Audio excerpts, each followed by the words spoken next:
Hello, my name is Dr. Eric Roark, and this is my 2023 APPE flash presentation, Teaching Orwell's 1984.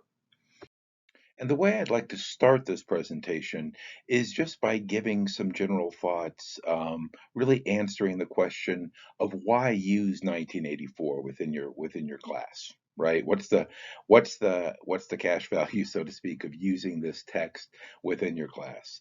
And I think the first reason why using 1984 should be highly considered is that it's simply going to have name recognition for many of the students in your course. Some will have read it, certainly not all of them, but some will have actually read the book. Some will have read parts of the book, but most all of your students will have heard of the book, right? They'll know it's an important and relevant novel from the 20th century. And if they haven't read the book or large parts of the book, which might actually even be better in a classroom setting, depending upon what the goals of your lecture or your class are, they'll certainly have heard quips or themes from the book, even if they don't realize it's from the book, right? So they will have heard the expression almost certainly, Big Brother is watching you. Maybe not all students have, but probably most students have heard that expression before, even if they don't know where it comes from. So you kind of get that automatic name recognition once you're using 1984 in your class. The other thing the use of 1984 allows is that it allows you to bring in a class methodology that might be a bit exciting to students, right? Say you're teaching a traditional political science or sociology or ethics course. These aren't typically students, these aren't typically courses, excuse me, that oftentimes have novels on the reading list. They can, and I think that's a great strategy. But this allows the use of that creative fiction, of that novel, to bring in and to highlight themes that are that are probably going to play a central role in many of the classes that you might be teaching, and in this kind of way that doesn't automatically have this constant barrage, maybe, of quantitative statistics and nonfiction, which is fine to use as well, obviously, depending upon your teaching methods. But this gives students a little bit something extra, and in many cases, a little bit something different. The last theme that I want to point out here, and it's the last spot on the slide here, is that the the text 1984 can be used in such a broad and wide array of your courses. I have some listed here: philosophy, psychology, sociology, political science, economics, criminal justice. I'd also add gender studies to that list. It's a very long list of courses and class content that 1984 and some of its most important themes could be applied to. And it could be applied in lots of different ways. I do think, in kind of a very broad case, you could use the novel to guide through a very nice liberal arts or humanities style course, a very general course looking at different themes in the liberal arts and the humanities. So you could use the text, I think, almost as a sole driver of a course like that. But it has more limited applications too, depending on how you might want to use it in the classroom or what your teaching responsibilities and duties are. Um, it could be part of a philosophy based course, certainly a course in political philosophy, but 1984, as we'll see in a minute, also has themes relating with truth and reality. Could be really interesting ones to bring up in an MRE, or metaphysics and epistemology type class. We'll see that there are multiple themes from psychology and sociology as well. Again, it might not be something to be brought up every day in every class, but there could be specific classes or specific portions of a class where bringing in some themes from the text could be especially interesting and kind of introduce this new way of thinking to your students, or this new piece of text to your students. All right. So my plan for this presentation is really just to go through some of those major intellectual and academic areas and just point out a couple of places where 1984 could be used. to supplement the instruction that you're, in many cases, already doing in these areas. And I've got the expression here, but I'll say it from the slide. This only scratches the surface, right? There's going to be dozens, perhaps hundreds of themes from 1984 that I just can't get to in a short presentation like this. So this is just to kind of scratch the surface of a lot of different academic areas and show, wow, 1984 can really be woven into those areas in a way that can help facilitate student discussions and student learning in just a whole host and variety of ways.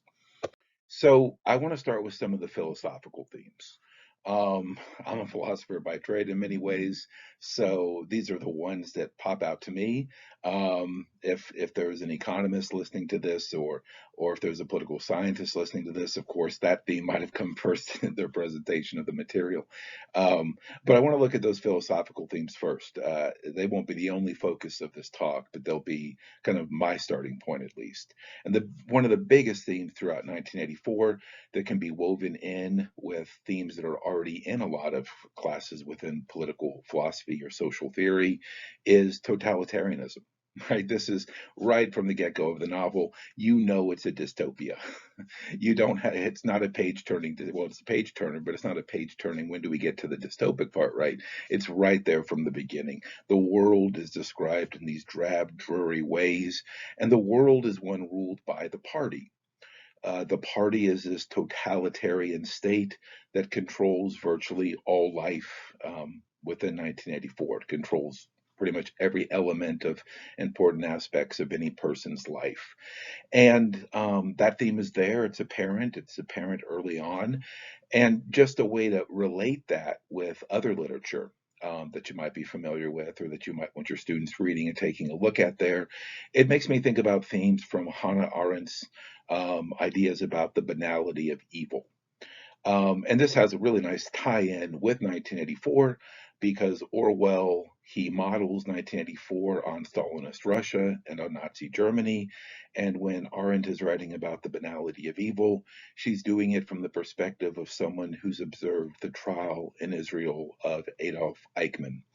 And what Arendt comes up with there is this notion that without any doubt, Eichmann's actions are monstrous, evil, and even indescribable ways, just purely evil things that he did during his role with the Nazi regime. But what Arendt does is she says, and this has been carried through in theme lines with Stanley Milgram and Philip Zimbardo, what she does is she says it struck her that Eichmann was able to process his evil in such banal, normal, ordinary terms. Um, and this really strikes her. And so she comes up with this notion of the banality of evil. And that would be a really great theme. And it might already be a theme in a political philosophy class you're teaching or a class on government that you're teaching to tie back in with the party in 1984. Another really interesting theme here, and again, this is pretty early on in the novel, are themes of rebellion. Right? The protagonist, Winston, is clearly not happy with the party. He's clearly not happy with the world in 1984, and he tries to strike out in tiny rebellious ways, like keeping a journal. So themes of rebellion can work really well here if you're already talking about those themes in class. And I find them to be themes that students often do want to talk about. And a historical link here, because one point of this talk is that so many of these themes from 1984 can be wedded with sources that you might already be using or can add to the topics that students might be thinking about in your courses. You might read some of what John Locke says in the second treatise of government about the right of rebellion, right? So Locke has these themes about when it's okay for people to exercise their right of rebellion against the state. And again, I think these are themes that students would be interested in talking about, especially in the context of this dystopian totalitarian government that Orwell lays out in 1984. Uh, and there are themes that go beyond just political philosophy in 1984. On the slide here, I I mentioned the points about truth and reality. These appear throughout the novel, but more toward the second half of the novel. And in particular, they appear in long passages where O'Brien, who's kind of a henchman for 1984, is questioning Winston after he's been found out and discovered. Hopefully, that's no spoiler to anybody. But in those discussions are really some great passages about the nature of truth and reality. And again, if you're teaching topics in M&E or metaphysics and epistemology, some of the literature out there is a little bit terse. It's not always all that accessible to students. So this might be a good way to dip their toes in that water a bit, right? This might be a good way for them to see, okay, so truth in 1984 is whatever the party says it is. It's this very subjective nature of truth, um, but it's subject to this thing that is the party that is controlling the world. So that has a lot of really nice themes that you can bring up. And of course, themes of reality come up in 1984 as well. Always a difficult thing to necessarily get students, I wouldn't say interested in. I think students are interested in these themes, but a way for them to relate to it in an accessible way early. And what's considered to be the real for the party is effectively the party. It's what it says and what it does. And if a person deviates from that, then according to the party, they have a type of, and this is just quoting the book and what the party would say, they're the ones who have a type of mental disorder so that they can't see reality.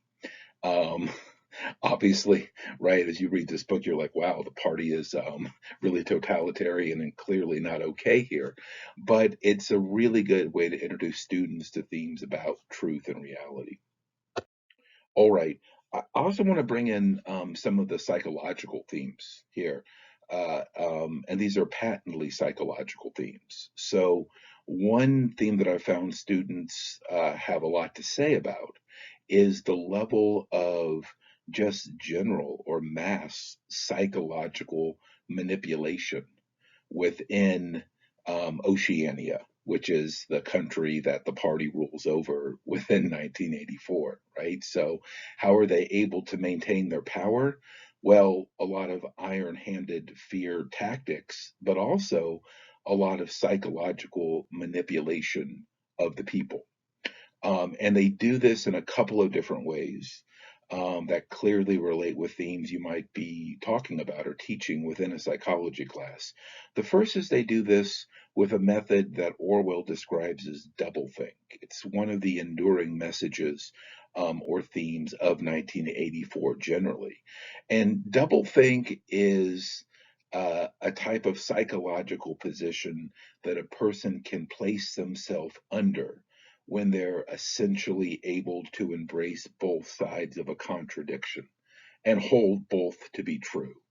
Now, you don't have to be an expert in philosophical logic to know that that's a problem. You shouldn't be embracing both sides of a contradiction. And psychologists talk about this embrace in terms of cognitive dissonance. So, what that does is it really kind of humanizes this idea where a student reading 1984 might say, wow, these people are just, they're engaging in almost cult like behavior. How does this relate to people in our world today?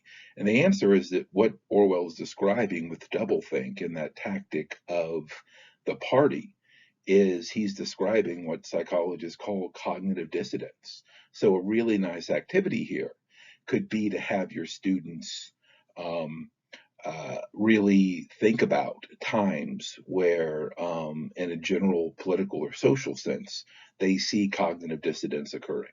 That it isn't just something in this fictional world that Orwell's created, but no, we can think of cases where cognitive dissonance is a far less fictional type of quality.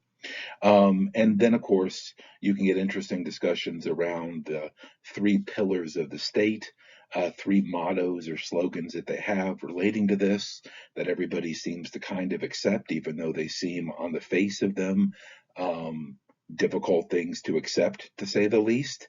And I have them in my slides here. Freedom is slavery, war is peace, and ignorance is strength.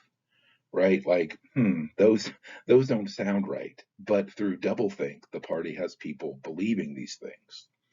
Another instance of utilizing psychology here directly from the book, and this happens early on in the book, is this notion of using hatred as a type of psychological manipulation. So, one of the very first passages of the book involves what's called the 2 minutes of hate. And this is where all the members of the party gather. They're shown a video of a scapegoat character, and they basically just go into this raginous display of hate, not directed to the party, but directed to the scapegoat character. So this is another way that you can bring in elements of psychology to thinking about utilizing a theme from 1984, right? How is hate used to psychologically manipulate people? Sociological themes, right? Definitely, a few of those have already come up, but I want to highlight some other sociological themes from 1984. So, two that come to mind are themes of class and class distinction and division that run all throughout the novel and can be talked about in terms of a sociological analysis of class and again class division. And within 1984, you have your three classes. You have the inner party, the tippy top. You have your party members, who the protagonist of the novel is actually a part of, Winston, and then you have the proles, who is essentially Orwell's nod to the proletariat, right? So you've got all these three classes living separate lives, having different roles in society, seeing themselves in different ways. So it's a really nice mechanism to talk to students about this idea of social class. Also, themes of family, which is another major topic within sociological thought, are scattered all throughout 1984. Some of those themes um, really involve the arranged marriages that the party institutes upon people. It institutes when people can have children. It does all of those types of things. And what's really interesting here, and might interest a class of students, is the idea that within 1984, the parents are petrified of the children. They're scared of the children because the children can at any moment turn them into the state if they suspect their parents of unorthodoxy, right, of not supporting the party. And I'll throw an idea in here as well that relates to sociological themes that also run throughout the book. It's not on the slide, but it's worth noting.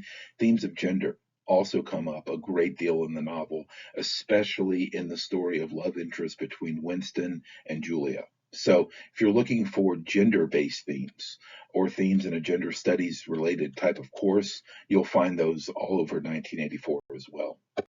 All right, economic themes.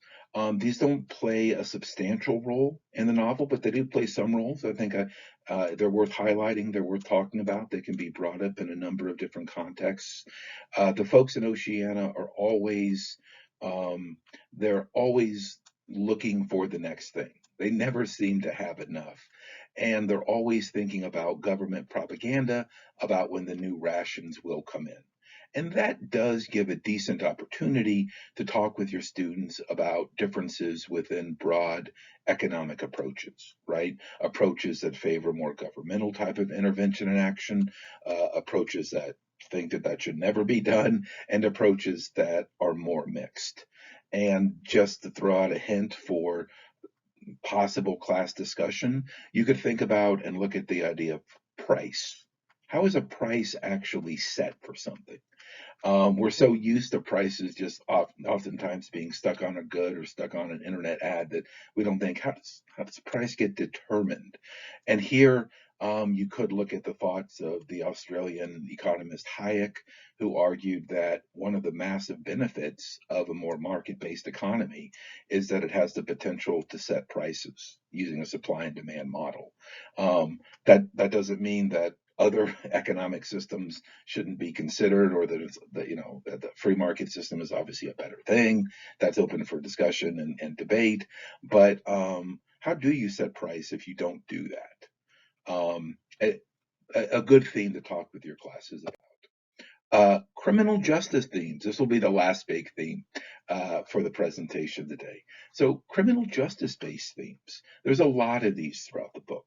So, if you're teaching a class on criminal justice, 1984 is a great place to look. Um, uh, there is an element, a strong element in some ways, of criminal justice by the party, by the state. They have an entire ministry devoted to it. It's called the Ministry of Love, which is ironic because it effectively deals with torturing confessions out of people, which doesn't usually get associated with love for obvious reasons. But there are some interesting talking points here, right? So I can't say for sure where Orwell exactly got this idea. It's a tactic of many totalitarian states, so in some ways take your pick there.